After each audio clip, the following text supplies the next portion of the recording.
Kelly. McNulty!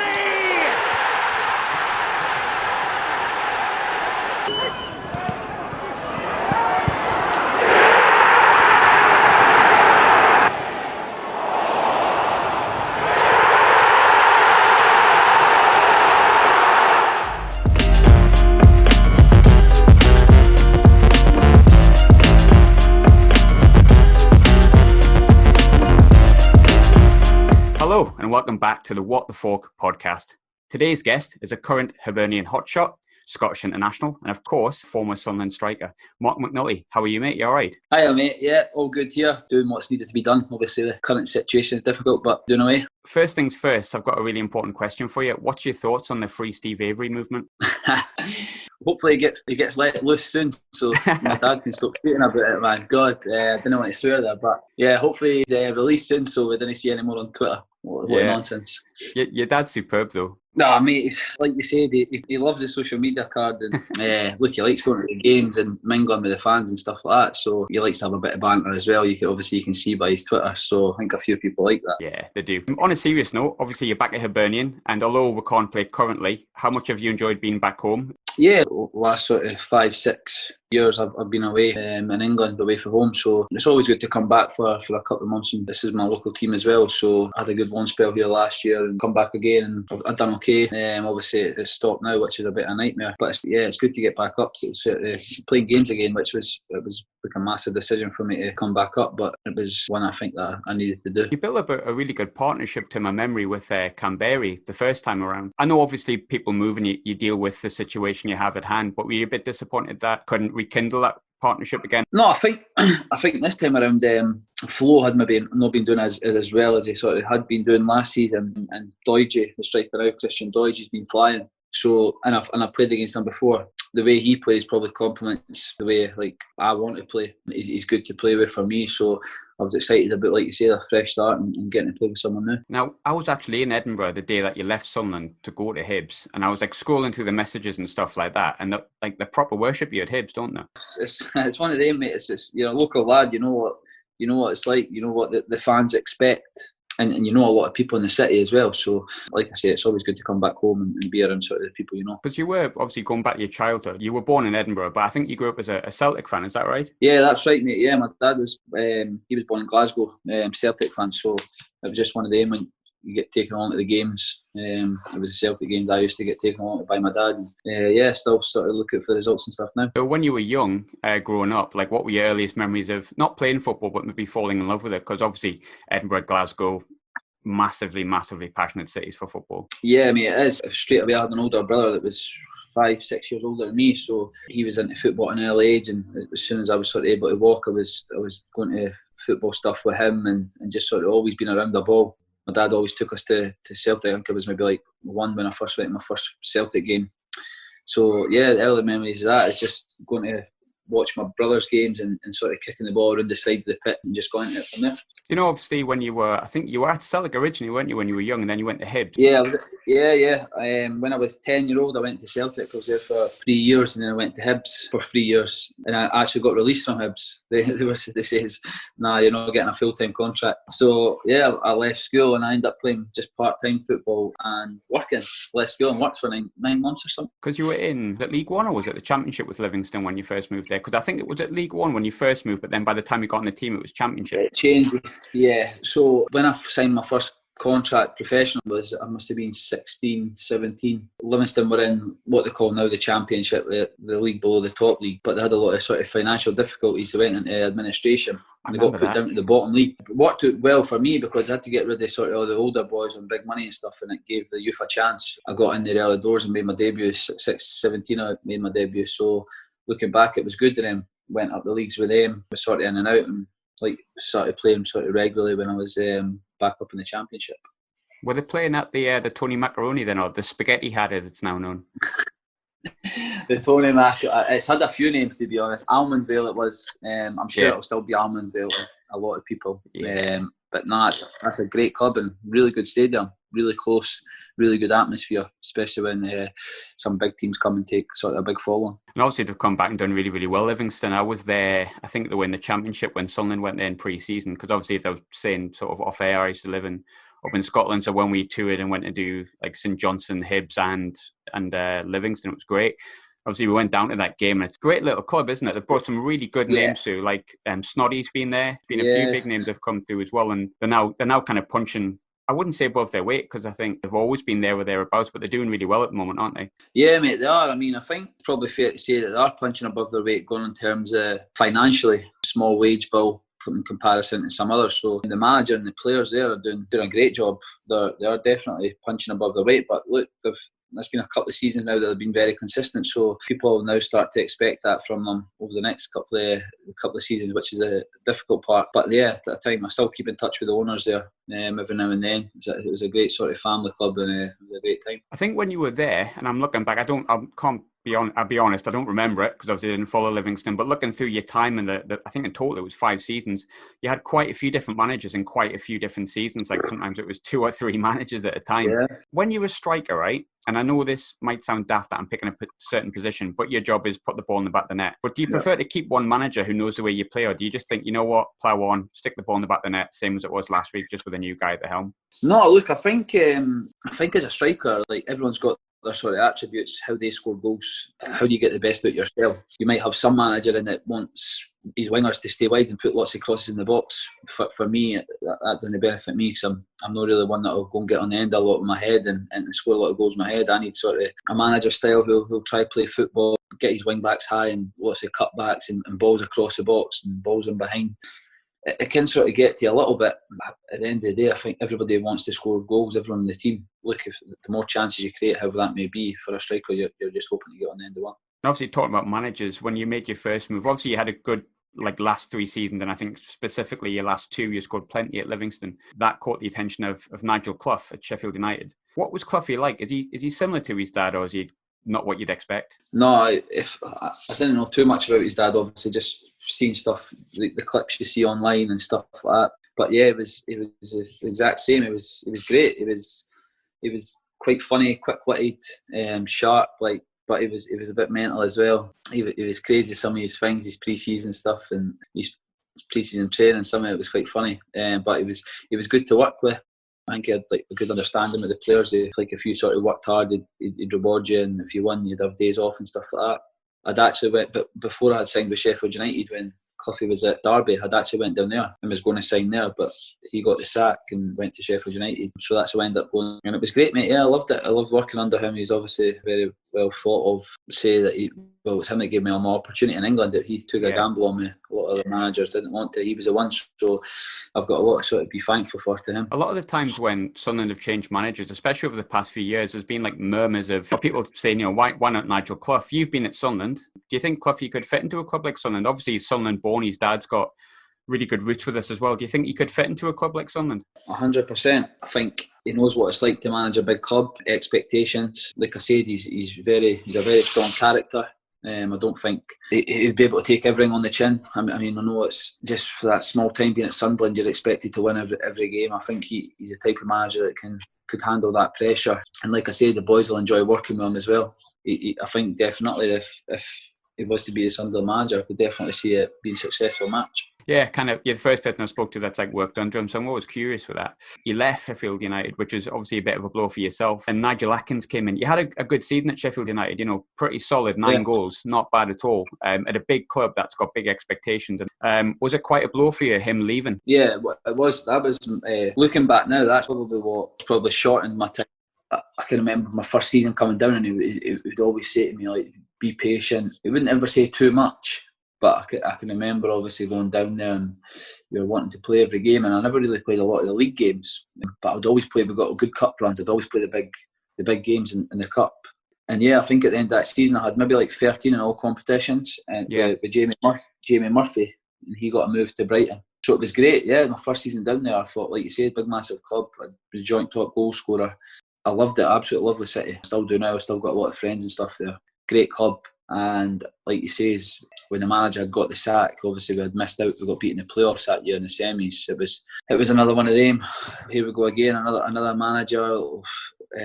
But you've got to stay positive. Like, you're just thinking it's a clean slate. Like, everyone's got to impress. So yeah, Nigel Atkins got appointed in the summer. Straight away signed 2 strikers. So I was like, oh, okay. And then he said he was going to bring a third one in. So I was sort of up against it a little bit straight away, if I was to be honest, that the writing was on the wall. But he did sign Billy Sharp, which was probably the best move that Sheffield United have probably made. Top man, really good guy, and done a lot for the club. So I can't really grumble that he played ahead of me, because he was very good. But yeah, it was a difficult season for me, definitely, until I went on loan. Yeah, obviously moving on to that, you went to Portsmouth. I think at that point you were playing under, was it Paul Cook? Yeah, brilliant. Great reputation in the game. Another one that's been linked to Sunderland, alongside many, because we change managers quite often. What was he like? Do you think he's deserving of the reputation that he's got? Unbelievable, yeah.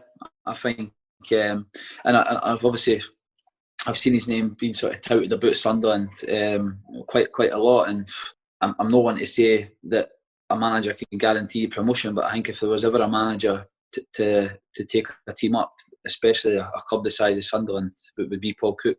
He was brilliant, honestly. I absolutely loved him. He's a great guy, good training. He had a good authority about him. Like, the boys respected him, and he was good. He was good with the fans and stuff as well. He interacted with the fans, and yeah, he just had a bit of everything, I thought. But his teams always played football. I can even remember when he was a Chesterfield manager, and I was at Sheffield United. They pass the ball all day, and I just think personally, a club like Sunderland, you should be playing football, nice, expansive football, positive football, and there probably won't be a better man for the job than him. With Portsmouth itself, Sunderland have had some really good battles with them over the past few years, to the point where it's almost like a little rivalry with each other, whether we want to admit it or not. But I've got a few mates who support Pompey. I think it's a huge club. Like, how good of a club is Portsmouth to play for? Because you did really well there. Yeah, it was, mate. It was amazing. Look, I'm going to say every club here I've played that's been unbelievable, and people think, of course, he's going to say that, but I've been very fortunate. And who I have played for have been, like you say, it's a massive club. Sheffield United, just says Sunderland, Portsmouth, so far. Like, you can't speak highly enough of these clubs. Their fans are just brilliant. They're very similar to like Celtic and Rangers in the sense that they're really, really passionate about their club. Everything's about winning in football on a Saturday, and I love that. It's brilliant. As a player, you can feel it. Just the place, the club, the people around the club, the people in the city, like you say, the fans and stuff like that. It was a brilliant time. I really loved my time down there.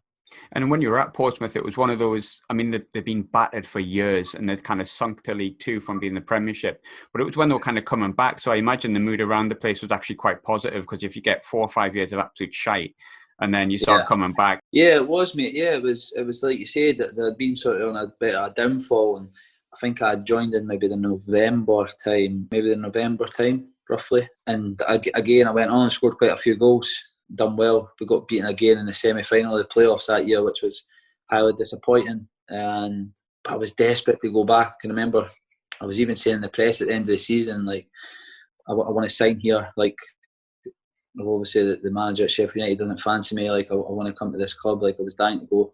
For whatever reason, it never sort of happened, and it was disappointing at the time. But these things happen in football. But like I say, it was a great club, and really enjoyed my time there.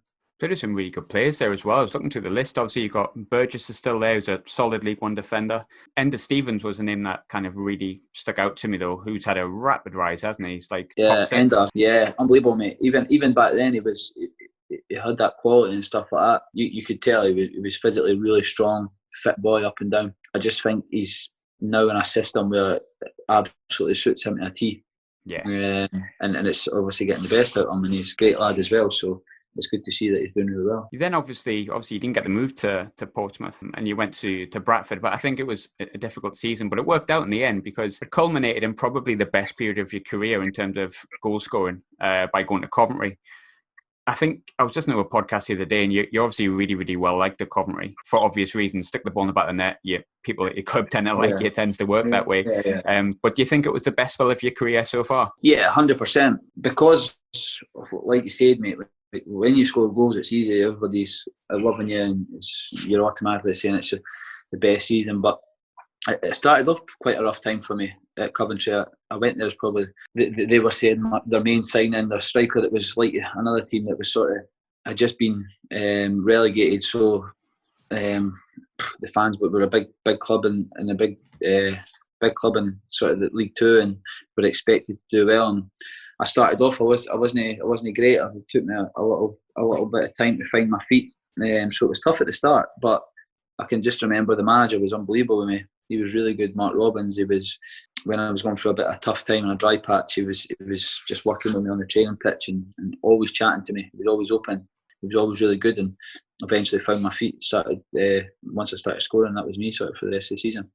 With Mark Robbins, he was obviously a striker at Man United that I think had a couple of tough spells at a big club. Is that quite handy when your manager is someone who's played your position and had like difficult periods in his own career? Yeah, exactly, mate. I think that's really important as a manager because they've been through everything I've been through. He's obviously played a lot more games, a lot more experience than me.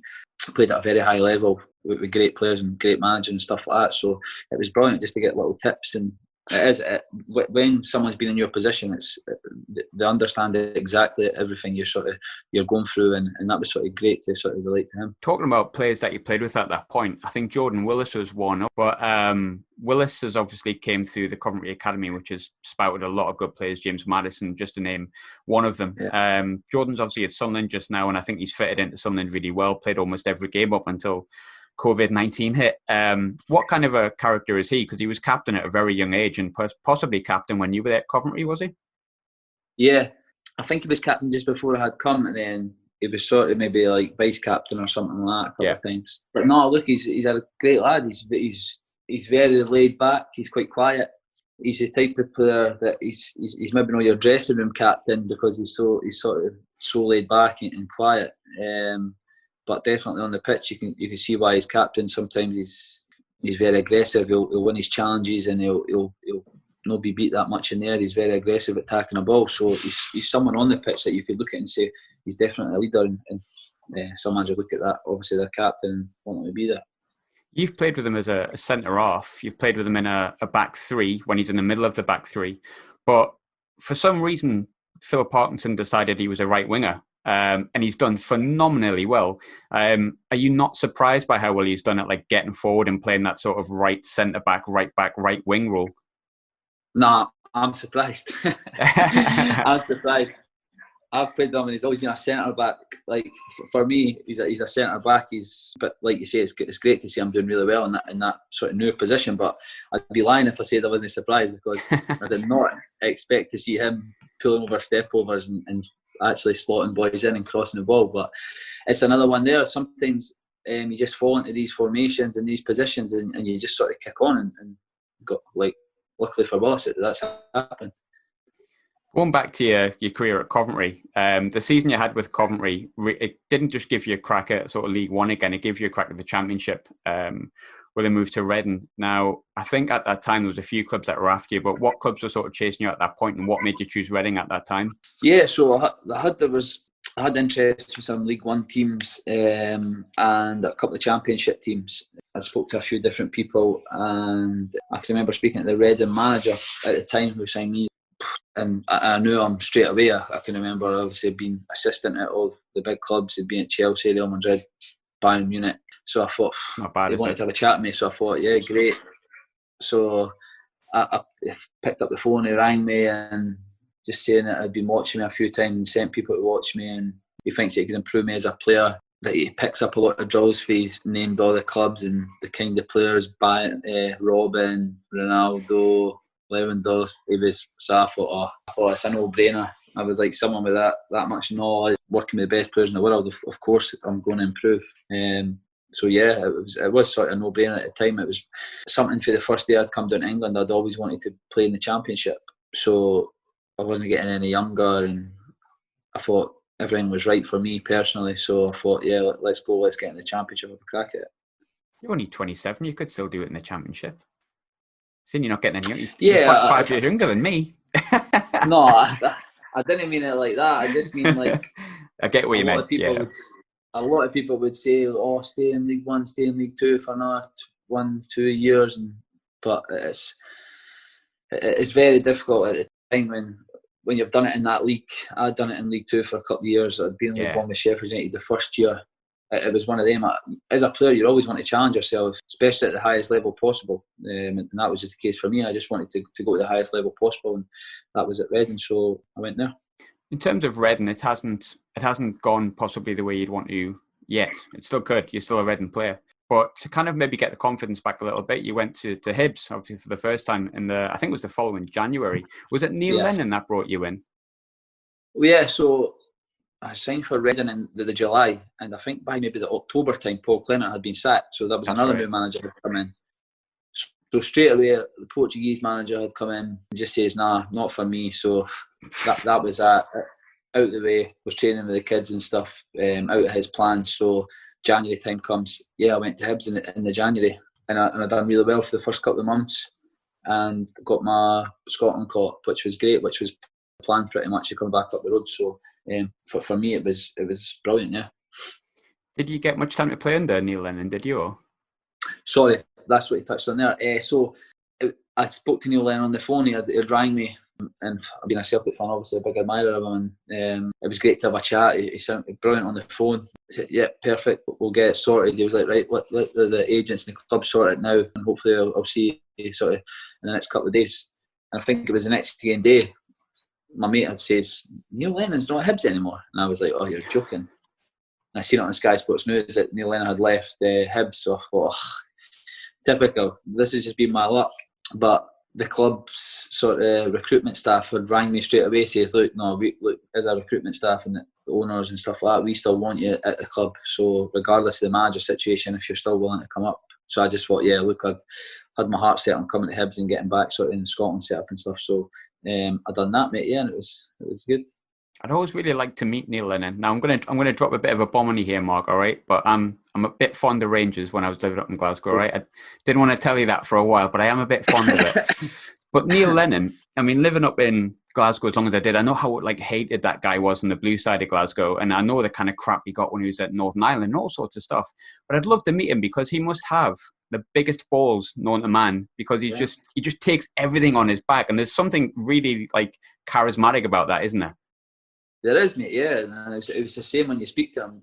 He's got that character and that sort of personality where you want to hear more or meet him and stuff like that, work with him. And that was the case for me. I knew straight away when I spoke to him. You get that feeling when you speak to managers, you just know.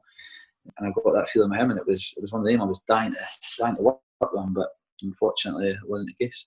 He's like an us against the world almost kind of guy, isn't he? Which is actually a great trait to have as a manager, if we're honest with each other. Yeah, you need that as a player as well, to a certain extent. And he's got that as a manager, like you said. He's been through a lot of stuff, a lot of testing and stuff. But it just shows you the sort of strength of his character. Absolutely. Hibs really did give you a new lease of life. How much of that was you felt like you had a point to prove because you got released earlier, and how much of it was just playing games again and just finding your feet and playing under a manager that had faith in you? Yeah, it was the being released when I was there wasn't really a problem. I mean, these things happen. To thousands of kids, it's a whole new setup, whole new staff. For me, it was just about coming home, playing regularly, just falling back in love with it again. I mean, I'd been through, I'm not going to lie, it was a tough few months being sort of down in London and training with the kids after just signing a 4-year deal, thinking you're going to get a good shot. Yeah, training with the kids, not playing games. It was a difficult time. So for me, when the opportunity to come back home, from home for me, it was brilliant. Your form was that good. You got into the Scotland squad as it was. Now, playing for your country is it's the pinnacle of your career, isn't it? Yeah, it is, mate. It's unbelievable. It was one of the, and it was probably even more special for me because when I was younger, I never made a sort of youth setup. I was never in any of the 14s, 15s, all the way up to 21s. I had never made one appearance for any age group, and it was always disappointing. I can always remember younger when the squads come out and I'd been doing really well at my club and I wasn't in it, and I can always remember being absolutely gutted, proper hurt about it. So when I eventually found out about getting the call up for there, it was a dream come true, and making my debut and stuff like that, not just for me, for my family, it's probably one of the proudest moments of my career. And it was quite a nice story how you found out, wasn't it? I heard the story yesterday how you found out. It's quite a nice story, that, so feel free to tell it. Yeah, so I can remember the squad was coming out. I spoke to my brother in the morning and said, the Scotland squad's due out today. You think you'll be in it? And I was saying, nah, definitely not. I would have known by now. Like I would have had the heads up. Yeah. Someone would have known agents or clubs or something like that. Normally you'd find out early. So I just obviously went out to train as normal, and I was coming back in from training. I think one of the young boys was standing at the door. Congratulations. And I was like, sort of, well, I don't know if it was a joke or like, I didn't even know what I was speaking about. I was like, oh, what was that? He was like, oh, you're in the Scotland squad. And I was like, very good. He was like, no, seriously, it's on the TV. Sky Sports News, it was on, like, this is the Scotland squad. So I went back to my phone in my locker and I did hundreds of texts saying congratulations and stuff like that. So it was a nice surprise. It was great. And then obviously to tell the family and stuff like that was brilliant. And it was the game against, was San Marino your debut, or was it the game before that? Before Kazakhstan, unfortunately. Oh, God, yeah. Making my debut 3-0 down away to Kazakhstan, got the last 10 minutes. So it was one of them games that, do you know what? I knew the game at 3-0, it was pretty much over, less than 10 minutes to go. It was just a case of remembering pulling on that top and just and running out. And look, I know you're going to keep that for the rest of your career. They kind of take that away for you. My girlfriend, she won't even let me mention the word Kazakhstan. I tried to put Borat on the other day and she wasn't having it. She was like, no, not hearing it, not having it. I know, I was like that as well after that game. That was enough for me. God. But obviously you came back. You almost scored as well in the San Marino game. Not just the header, the chance afterwards as well, to be fair. The chance afterwards, like, you didn't let your head drop. No, it was one of the games of them as a striker. Unfortunately for me, it was for the international team.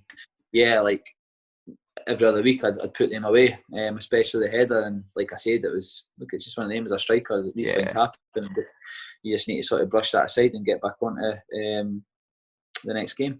Put it right. Was Alex McLeish still a manager at that point in the San Marino game? Yeah, he was the manager, mate. Yeah, he was the manager, yeah. What was he like? Because obviously he's had a lot of success, Alex McLeish. Did he like put his arm around you after that and just say, look, just keep going at it, like I've picked you because of your talent. I trust you can kind of keep on doing well. Obviously he left after that, but did he like look after you and stuff like that? Did he tell you not to take it too hard? Yeah, he was sound, yeah, he was good. Obviously a lot to thank him for as well, giving me my debut, and he was good, mate. He was just saying, like, I'd done well, like, forget about it, it's only a chance, like, it's not the end of the world, like, you won the game, like, you've missed a chance, like, it's not as if it's the first chance you've missed, you're not going to miss, like, it's not the last chance you're going to miss, so just relax and enjoy yourself. So as it was, I think, I don't know this, but I'm only just surmising and trying to think back to my memory. In the summer you signed for Sunderland, I think Hibs were like desperate to sign you. I know the fans were desperate for you to come back. But I remember in the summer actually being quite surprised you didn't go to Hibs, mainly because of where you were from and what you'd done, and you got in the Scotland squad, and you came to Sunderland instead. So how did the move to Sunderland come about? Yeah, so again in the summer, it was the same manager at Reading, so obviously I had to find another team. And I had a few options, to be fair. I had a team in the Championship that I'd agreed a deal pretty much to go one day, and literally before everything had been finalised the next game day, Sunderland had been in touch. And it's a funny story because I've always, I can remember we played for Coventry and Brighton. It was quite a long time ago, and I always said, like, for me, for like family reasons and being close to home and stuff like that, and being at a big club, for put everything good setup, put all that in sort of one basket, which team in the country would it be? And Sunderland, because it's very close to home for Edinburgh, it's good for family and that. It's a really big club. It's got a really good setup. Best club in the world, mate. It was brilliant, mate. Honestly, really, it was brilliant. So when I spoke to the manager there, Jack, it was always a no-brainer. Like I said, I'd agreed sort of to go to a team in the Championship, but I pulled the plug on that to come to Sunderland because of how good a club it was. Amazing. It's always nice to hear that. For what it's worth, I do agree with you, but I'm a little bit biased. You signed sort of the same day as George Dobson, and I was going to ask, how impressive was Jack Ross in selling you the club, but it sounds like it sort of sold itself. So how impressive was Jack Ross individually? Obviously, you're playing under him just now as well, so I'm guessing he had some kind of impact. Yeah, he's brilliant. Really, really good. Can't speak highly enough of the manager. Really good guy. Likes his attention to detail. He's training. He's good on the training pitch. He's really good. And had already been sold to me. I mean, I think for 99% of the players, as soon as they got a phone call for their agent saying Sunderland's, they didn't need anything they didn't need to see the stadium. They don't need to see the training ground. But I can remember the gaffer had picked me up at the airport and he took me straight to the stadium because I'd said I hadn't been before. If you ever had any doubts, this is like sold it for you. I was like, this is unbelievable. First time I'd been, I was just sort of staring around like buzzing to get the season started, mate, and see the fans and stuff. So I hadn't been. Then went to the training ground, had a look at them there, and I thought, this is why a lot of people want to come to Sunderland. Obviously, they're a big club, a big fan base and stuff, but as a whole, the setup is just unbelievable. With Jack himself, obviously, I think Jack had the season beforehand, there was questions maybe beginning to be asked from the Sunderland fan base. A lot of them from myself, if I'm completely honest. But like, how good is Jack Ross? Obviously, you've played under him twice now, 2 different clubs, and one really high pressure situation where he had a bit of pressure on him, and one where he moved to Hibs, and I think we were really happy for him to come back. But how good is he? Like, do you think he's a little bit underrated and he doesn't maybe get the credit he deserves? Yeah, definitely. I think that. I mean, I think, look, it was missed out in promotion by the skin of his teeth. I understand, obviously, a lot of draws and stuff like that, but he's got a decent style of play. Like he likes to play a bit. He obviously had this before I was there. Well, even when I was there, I had a few draws and stuff. But I think, like you say, the pressure was building because you see them before, never got promoted. There was a lot of draws, which was obviously frustrating.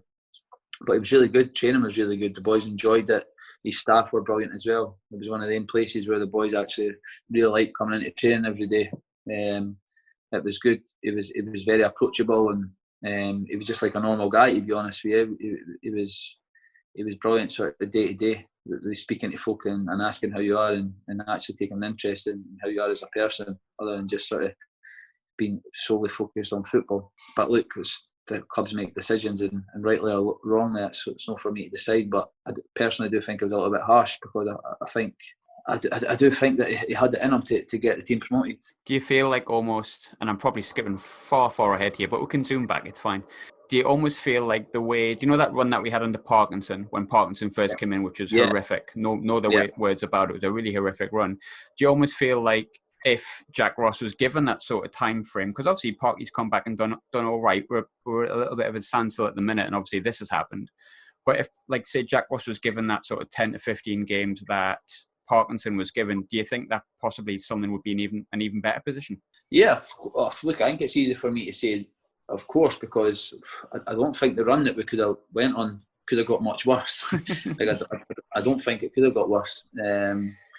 So I definitely do think that, and it's always tough with a new manager coming in as well. Like, it takes time to click, which obviously it has with Parkinson and his staff and stuff like that. Like I say, it's easy sitting here saying that if Jack was still there, he could have done, but who knows? I suppose that's just guessing, really, isn't it? It's all hypothetical, I guess, isn't it? Yeah, at the same time. But obviously, it's just, I suppose the question was posed more because you've probably had sort of experience with 2 clubs, but I don't think anyone has. I don't think there's many people that have, maybe Lewis Morgan, I think, potentially. But when he joined, and when you joined, sorry, and when he sort of introduced you and he's talking behind the club, and you've gone to the stadium and you've gone to the academy, what did he say to you personally? Like, what was his plans for Sunderland and his plans for you within that setup? Look, I'd known Jack for sort of a long time. Before Jack was a manager, he used to work for the SFA, and he used to actually come into the clubs as we were a young boy. So I've known him from then, to playing against his teams when he was an assistant manager, then getting into a manager. So Jack knew a lot about me for a young age, and I sort of know him for a long time too. So look, it was just a case that I think he knew that, given the opportunity for me personally, he was like, you'll thrive here. You've played at big clubs.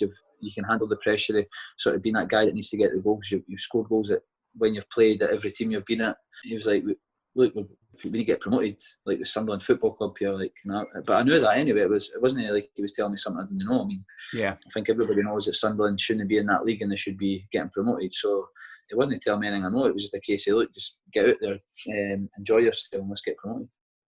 You started the season up front, started the first 2 games, set up the goal at Ipswich.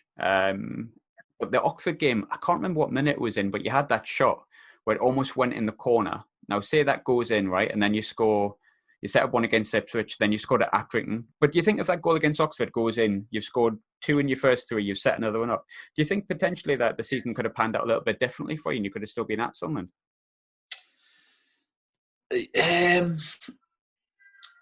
Look, I think, like you say, I started off not so bad. I started off all right.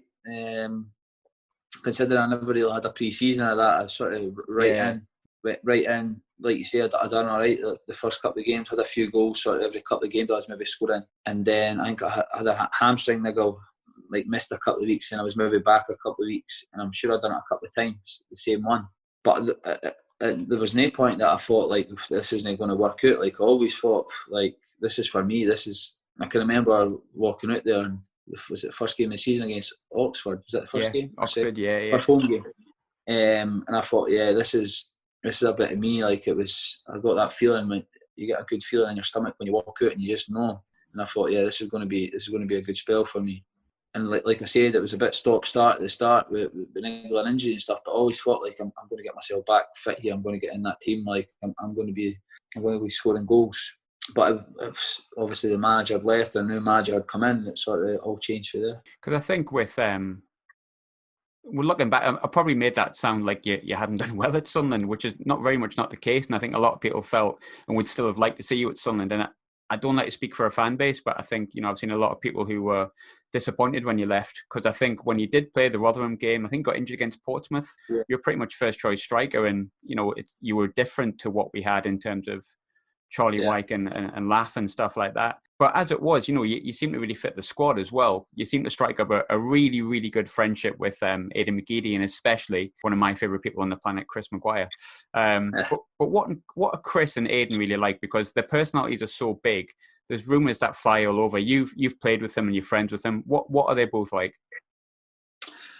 And people obviously say, "Oh, you're only saying that because you're friends with them." But look, they're just two normal guys like me and you. They love their football. They want to win. They both want to win.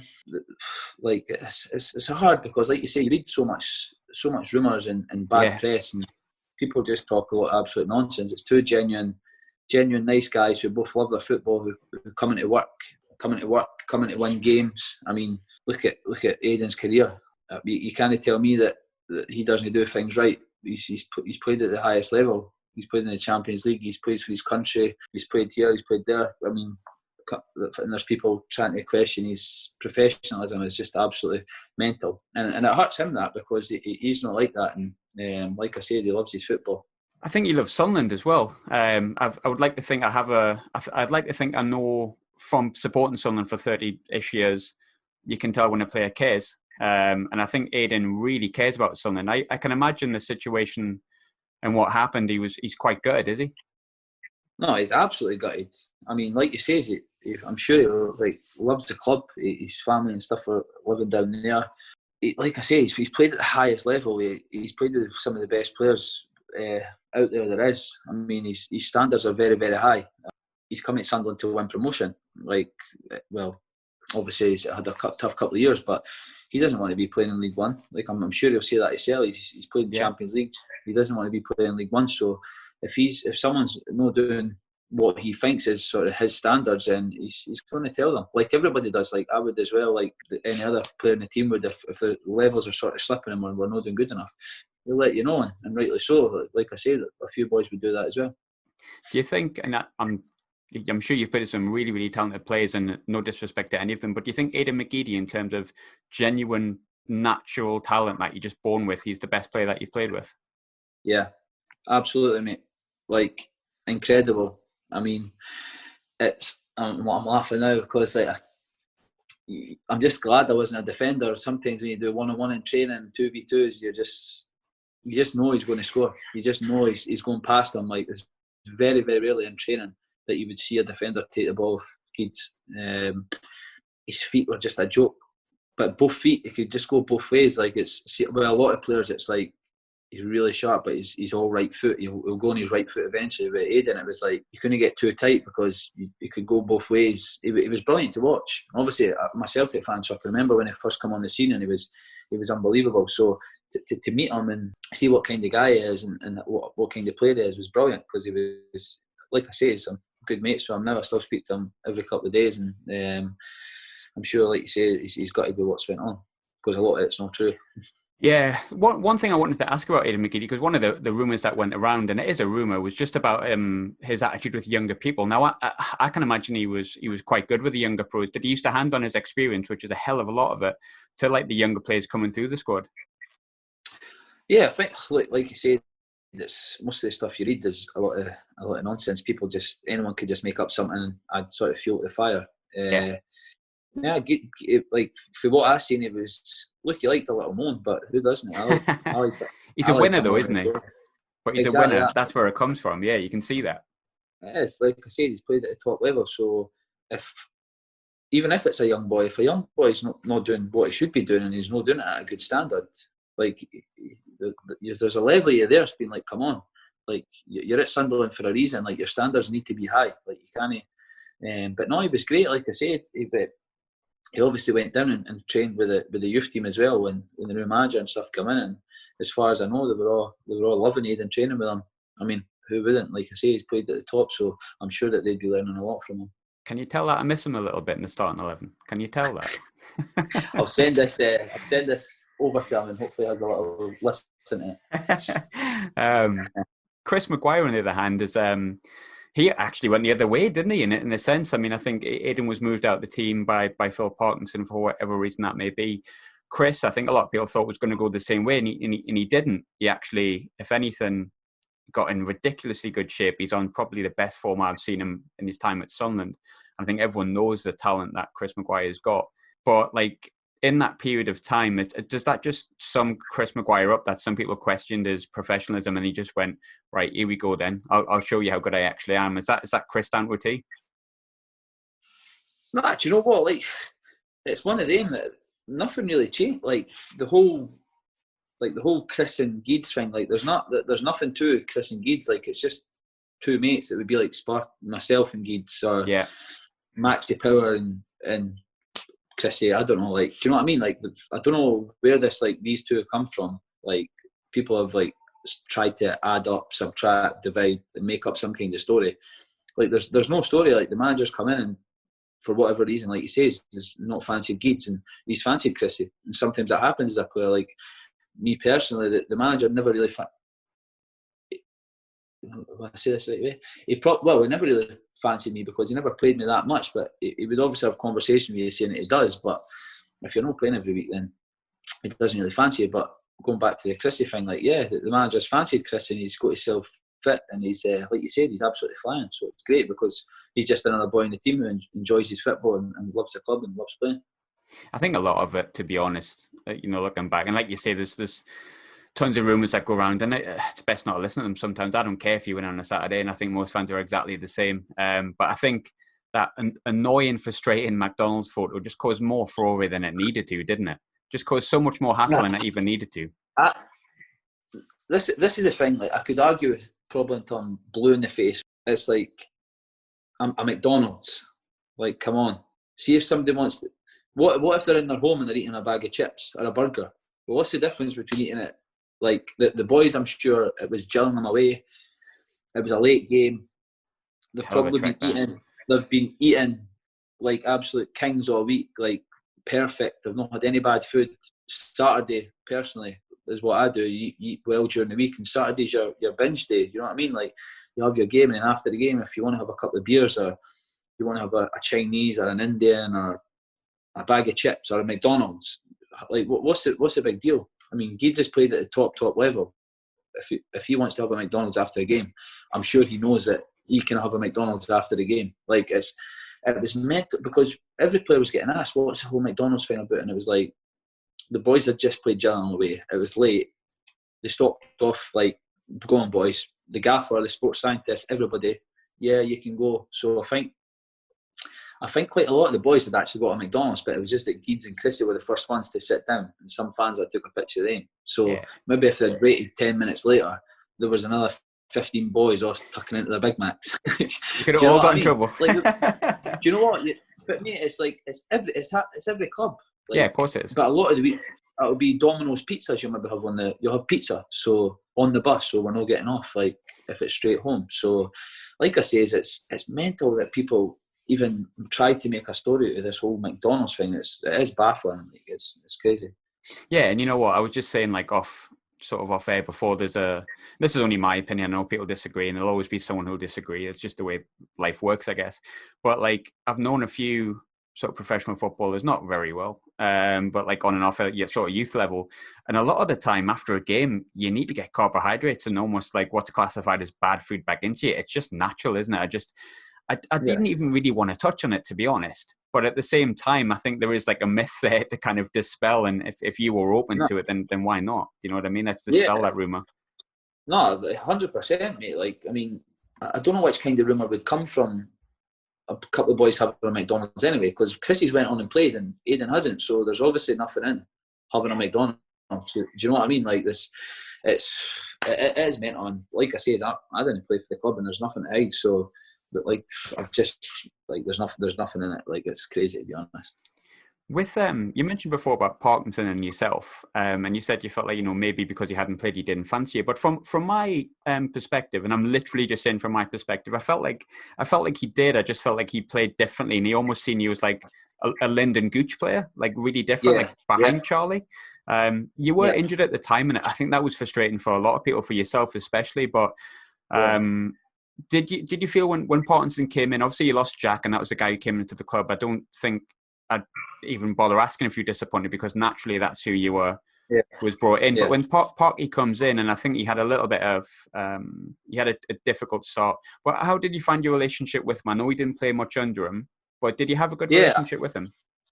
I did, mate. Yeah, and the Big Part and even Little Parky's assistant and Big Butts, the goalkeeping coach. Honestly, I got on so well with him, and it was such a tough decision. Honestly, I can't say this enough. Like to leave such a big club that I wanted to be so successful at, especially because I felt like the fans had just seen a little glimpse, and perhaps there could have been more. Like it was that sort of, the fans are saying he's probably got a wee bit more, and me saying I've got more to give kind of thing.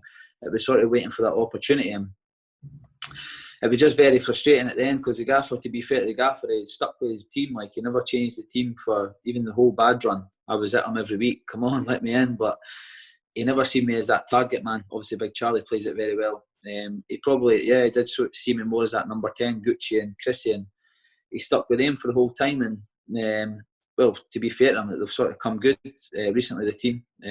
But they went through that spell where it was really, really frustrating for me on the bench, not getting in when I went sort of all the games of a good sort of run of wins. But that's football. Like, that's football. Some managers stick with the players, and look, you just got to accept that. So it was difficult at the time, but it was, like I said, it was when you get offered a chance to go and play football, and if that's what you actually, if you love football, you just want to play, that's it. But when that option sort of come up to leave, although to be fair to the manager, didn't want me really to leave, I thought I had to take it. Yeah, absolutely. At the end of the day, the careers can be short, and you know, you've got a good relationship with Hibs. I think many people understood it, but, and again, I don't speak for a fan base, but I very much echo that, what you feel, that it almost felt like you'd seen glimpses there, like Rotherham at home, you'd kind of getting behind the last man, and I think a lot of people felt you sort of had a lot to offer out. Just a couple of things I wanted to touch on. One more from Sunderland's Sunderland side. With Nick Allenby, I think it is, a lot of people focused heavily on how Sunderland's run seemed to be fitness. A lot of people centred on how fit Chris Maguire looked, but I think the whole team just looked stronger. How much of that was down to Nick Allenby and his fitness coaching? Yeah, so when Nick come in, it was sort of based on, they were more based on stats, looking at stats, high speed running, sprints and games, and they changed a lot of the training that perhaps we weren't doing as much in. He was focusing on a lot of sprints, a lot of runs, old school sort of runs, sprints, and getting that up during the week. So he said it's sort of high at the weekend. I mean, I wouldn't say that the boys were any fitter from the last manager. They were very fit, and I just think that they were being asked to do different things that made them look as if we were running more, which they probably were, but it was just a different style, the way the manager wanted to play. Yeah. But Nick was even good with me, like when you weren't playing and stuff like that, he was really good and sort of giving you a little stuff to do to sort of keep on top of things, so you were fit for when your sort of chance was given. So final question, on to probably more recent times. You're on loan at Hibs at the minute. You're still a Reading player, but football has stopped till God knows, and God do I miss it, and I'm sure you do as well. But if you even can say at the moment, what are your hopes for the future? What are you looking to do sort of towards whenever this season ends? God, yeah. So, yeah, exactly, mate. So, God, I've got another 2 years left at Reading. So, I think first thing for me is to speak to the manager there when I get a chance and ask what his thoughts are on me. If he wants me to maybe come back to Reading and have a little go there, or if he doesn't see me being part of his plans, then I go from there, really. I mean, for me, I think it's very important now that I just need to get settled with a manager that really sees me as sort of his main striker. I think to get the best out of me, I sort of need to be on that sort of main striker, kind of playing every game. The more games I play, the more sort of fitter, stronger, more confident I get, like most players. And whenever I've sort of done well in my career and scored goals, it's been when I've been playing every week. I find it difficult sometimes to get in a run when you're sort of maybe starting on the bench for a couple, off the bench starting. It's difficult as a player. So, like I said, playing for a manager who really, really trusts you and sees you as that guy is very important. Yeah. Mark, thanks very much. Really appreciate it. Not a problem, mate. It's been a joy. Thanks for having me.